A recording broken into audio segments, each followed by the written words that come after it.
বিশ্বনবী জনাব মুহাম্মদ রাসূলুল্লাহ সাল্লাল্লাহু আলাইহি ওয়াসাল্লাম বললেন, কোন মুমিন যখন মারা যায় তখন তার তিনটি মুমিনের মৃত্যুর আলামত তিনটি। কয়টি বলেন? তিনটা আলামত তার মধ্যে ভেসে ওঠে।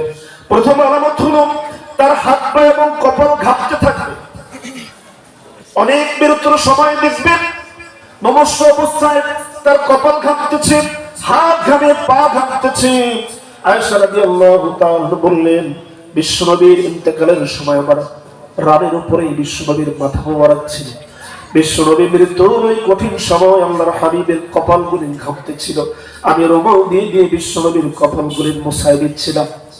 তাহলে মুমিনের মৃত্যুর আলামতের প্রথমটা হলো হাত পা এবং কপাল ঘামতে থাকবে। আবার কাফিরের মৃত্যুর আলামত হলো তিনটা।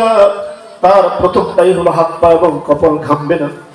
মুমিনের দ্বিতীয় আলামত হলো মৃত্যুর সময়, মৃত্যুর পর তার চেহারার দিকে তাকালে চেহারার মধ্যে নূর চমকাতে থাকবে। সুবহানাল্লাহ।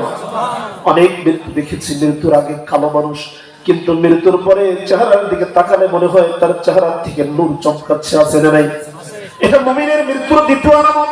আবার কাফিরের দ্বিতীয় আলামত হলো কোন কাফির যখন মারা যায়, বেঈমান যখন মারা যায়, অনেক সুন্দর চেহারা, মৃত্যুর পরে চেহারা বিকৃত হয়ে যায়, তাকানো যায় না, ভয় লাগে, আছে না নাই?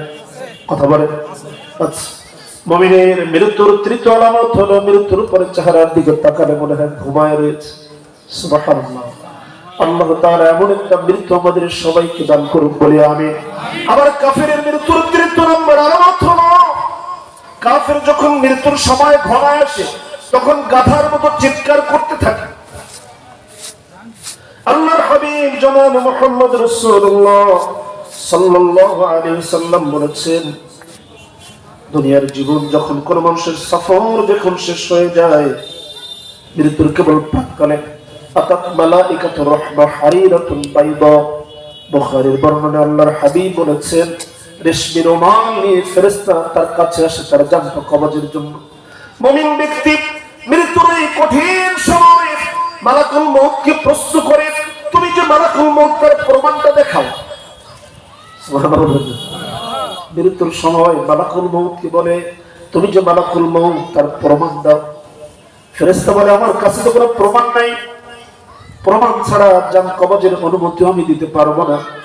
মালাকুল মউত সোজা আল্লাহ তাআলার কাছে চলে যায়।